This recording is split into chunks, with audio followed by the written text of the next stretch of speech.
It is live downtown where marches just began. Brandi. Hi, Leela. Yes, the Million Hoodie March for Trayvon Martin is now underway. Just about 5 minutes ago, we saw hundreds of people leave Pershing Square and head up Hill Street. Take a look at the video just into the KTLA newsroom. They're now heading to City Hall and demanding justice for the 17-year-old who was shot and killed by a Neighborhood Watch volunteer exactly 1 month ago today. This is one of many massive marches we've seen nationwide, and these are pictures overhead from KTLA's Sky 5 as they make their way through downtown. This also comes on a day where there are several new developments in this case. We are learning more from George Zimmerman's account of what happened. Now, even though a 911 operator told him not to pursue Trayvon, who he's described as being suspicious on the night of his death, Zimmerman claims a 17-year-old punched him, pushed him to the ground, and also beat his head on the sidewalk several times. And that's when Zimmerman claims he was forced to shoot Trayvon. Zimmerman's friends continue to defend him, and it's also been revealed today that Trayvon was suspended from school before his death for possessing trace amounts of marijuana. Many here today believe that has nothing to do with his death. In fact, we met several families who brought their teenage boys here for their first protest. My son's Trayvon. I mean, my son's almost the same size.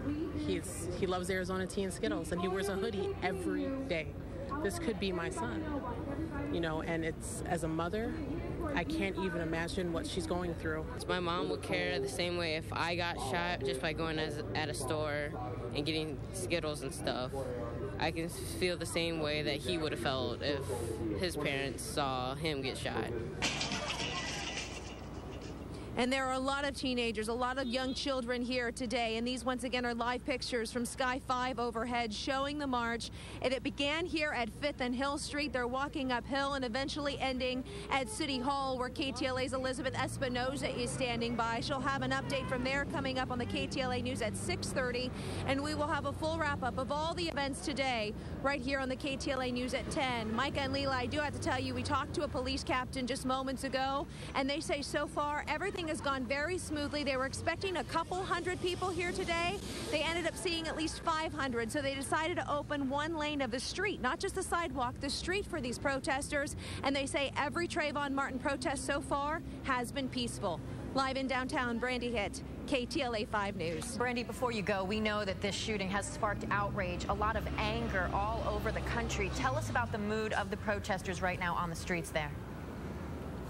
A lot of them are very angry, Leela and Micah. A lot of them still upset that Zimmerman has not been arrested in this case, but they believe if they continue to come out here and continue to voice their concern and do it in a peaceful way, but also very loud and very aggressively, that eventually something will be done. Laws in Florida may change. That law that we've talked about so many times, that Zimmerman said he was protecting himself and was allowed to shoot this young man. Of course, we don't know the exact details of this case, and that's why the state's appointed an attorney to investigate it. But they feel as long as they're allowed and they keep these protests up, they will see change. All right, we will wait and see. Thank you so much for that live report, Brandi. The newest developments. Brandi. Well, Leila, we are learning exactly what the shooter claims happened the night he shot and killed Trayvon Martin. It was exactly 1 month ago today. And these LA protesters, well, they're still demanding that he be arrested. Hundreds hit the streets of downtown Los Angeles to once again protest the shooting death of Florida teen Trayvon Martin. I don't know Trayvon, but it could have been my son, my grandson. They marched from Pershing Square to City Hall because they connect with his story. My son's almost the same size. He loves Arizona tea and Skittles, and he wears a hoodie every day. Trayvon was shot and killed last month by Neighborhood Watch volunteer George Zimmerman, who called 911 to report a suspicious teen. While Trayvon was not armed, the Sanford Police Department has told the Orlando Sentinel that Zimmerman claims Trayvon approached him, punched him in the nose, and then slammed his head to the sidewalk. The police report indicates Zimmerman was also bleeding from the nose and the back of his head.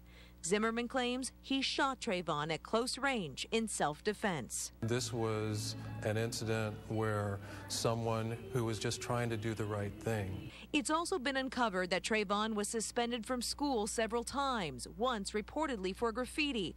Another time, a trace amount of marijuana was found in a baggie in his backpack. They've killed my son, and now they're trying to kill his reputation. Justice!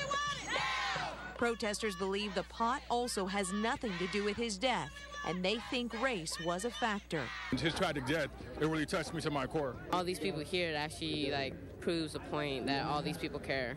Elijah Griffin, like many, wore hooded sweatshirts like Trayvon the night he was killed. His family says this is his first protest. You can read about the rights we have in this country to protest, but to actually go and protest is a lesson that his school could not give him. And more protesters actually showed up than expected, so LAPD opened part of the lane so the protesters could walk down the street today. By the way, LAPD says every protest in LA for Trayvon Martin has been peaceful so far. Live in the newsroom, Brandi Hitt, KTLA 5 News. Brandi, these demonstrators have vowed to continue making noise until there's an arrest, until Zimmerman is arrested. What about the family, Trayvon Martin's family? What's next for them?